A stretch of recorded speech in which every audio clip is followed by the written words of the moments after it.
Hello all and welcome to Thyview. Recent గా Vijay Deverakonda is facing issues with his movies అనేది అందరికీ తెలిసిందే. కానీ ఇవాళ వచ్చిన పోస్టర్స్ చూస్తే విజయ్ దేవరకొండ 2.0 ఇస్ లోడింగ్ అనిపిస్తుంది. సంహౌ లాస్ట్ ఫ్యూ మూవీస్ లో అంత ఎగ్జైటింగ్ గా అనిపించేవి, ఇంట్రెస్టింగ్ గా అనిపించేవి రాలేదు. అండ్ ఈవెన్ దో వచ్చినా కూడా అవి బాక్స్ ఆఫీస్ దగ్గర చాలా పోర్ గా పర్ఫామ్ చేశాయి. బాక్స్ ఆఫీస్ దగ్గర వర్క్ అవ్వకపోయినా అట్లీస్ట్ మూవీస్ లో ఏమన్నా కొత్తగా ట్రై చేసి ఉంటే ఇంత నెగటివిటీ వచ్చేది కాదేమో. కానీ ఆ మూవీస్ లో కొన్ని సీన్స్ వల్ల చాలా బ్యాక్లాష్ వచ్చింది. విజయ్ దేవరకొండ అంటే చాలా మందికి ఇష్టమే, కానీ ఆయన మీద రీసెంట్ గా వచ్చిన క్రిటిసిజం కూడా అంతే వ్యాలిడ్. కానీ ఫైనల్లీ విజయ్ గారు కూడా ఆ క్రిటిసిజం విని పాజిటివ్ వేలో తీసుకున్నారు అనిపిస్తుంది. ఆడియన్స్ అందరూ విజయ్ క్రిటిసిజం గురించి, తన మూవీ చాయిసెస్ గురించి ఒక స్టేట్మెంట్ ఎక్స్పెక్ట్ చేస్తున్నారు. అండ్ రాబోయే 3 మూవీస్ తో విజయ్ అయితే ఈ స్టేట్మెంట్ స్ట్రాంగ్ గానే ఇచ్చారు. ఇప్పటిదాకా మీడియోకర్ మూవీస్ ఇచ్చిన విజయ్ ఫైనల్లీ తన రూట్ మార్చేసి కొత్త టాలెంట్ తో వర్క్ చేస్తున్నారు. ఇవాళ విజయ్ దేవరకొండ బర్త్డే సందర్భంగా కొత్త మూవీస్ అనౌన్స్ చేశారు.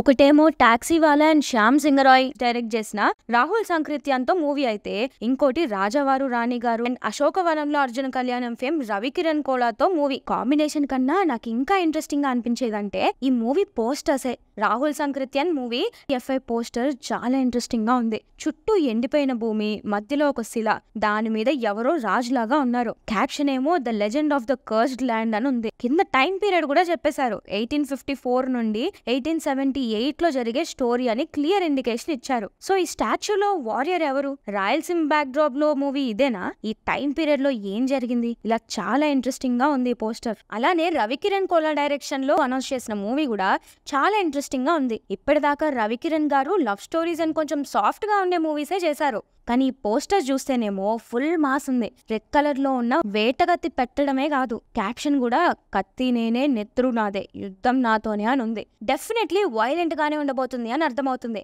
కానీ at the same time character focused గా ఉండబోతుంది అనిపిస్తుంది. విజయ్ ట్విట్టర్ అకౌంట్ లో the blood on my hands is not of their death but of my own rebirth అన్నారు. నా చేతిలో రక్తం వాళ్ళని చంపితే వచ్చింది కాదు, నేను మరుజన్మ ఎత్తితే వచ్చింది అని. స్టోరీలో ఈ డైలాగ్ సిగ్నిఫికెన్స్ మనకి ఇంకా తెలియదు, కానీ విజయ్ దేవరకొండ 2.0కి అయితే పర్ఫెక్ట్ సింక్ లో ఉంది. ఇక ఇవి మాత్రమే కాదు, ఆల్రెడీ షూటింగ్ లో ఉన్న గౌతమ్ తిన్నూరి మూవీ అప్డేట్ కూడా ఇచ్చారు. ఇదొక పోలీస్ స్టోరీ అని అందరికీ తెలిసిందే. విశాఖపట్నం ఏరియాలో ఒక స్కెడ్యూల్ షూటింగ్ జరుగుతుందని, అవుట్పుట్ చాలా బాగా వస్తుందని, అలానే త్వరలో ఒక స్నీక్ పీక్ కూడా రిలీజ్ చేస్తామన్నారు. గౌతమ్ తిన్నూరి అండ్ అనిరుద్ కాంబినేషన్ అంటే అవుట్పుట్ బాగుంటుంది, అందులో డౌటే లేదు. సో ఇలా నెక్స్ట్ 3 మూవీస్ లైనప్ అయితే అదిరిపోయింది. ఆఫ్టర్ లాంగ్ టైం మళ్ళీ విజయ్ దేవరకొండ మూవీస్ మీద మళ్ళీ ఇంట్రెస్ట్ వచ్చింది. యంగ్ డైరెక్టర్స్ మాత్రమే కాదు, కాన్సెప్ట్స్ కూడా చాలా కొత్తగా ఉన్నాయనిపిస్తుంది. ఎగ్జిక్యూషన్ వర్కౌట్ అయితే చాలు, డెఫినెట్లీ హిట్ కొట్టే వైబ్ అయితే కనిపిస్తుంది. వీఆర్ గ్లాడ్ దట్ విజయ్ కొంచెం టైం తీసుకొని ఇంట్రెస్టింగ్ గా ఉండే ప్రాజెక్ట్స్ చూస్ చేసుకుంటున్నారని.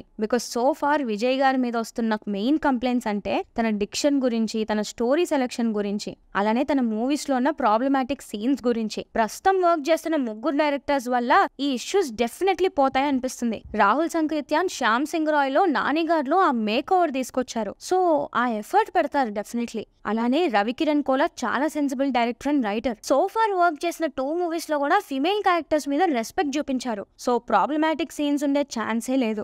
ఇక గౌతమ్ తిన్నూరి గురించి స్పెషల్ గా చెప్పేదే ఉంది. ఆయన వర్క్ ఎలా ఉంటుందో మీ అందరికీ తెలిసిందే. He literally has a national award. Vijay నుండి ఆడియన్స్ అందరూ కొత్తదనం కోరుకుంటున్నారు. And finally Vijay is responding to that with a bang. ఈ కాన్సెప్ట్స్ తో ఒక బ్రెత్ ఆఫ్ ఫ్రెష్ ఎయిర్ అయితే డెఫినెట్లీ వచ్చింది. We hope that all these movies become big hits and we wish the Vijay Devarkonda a very happy birthday.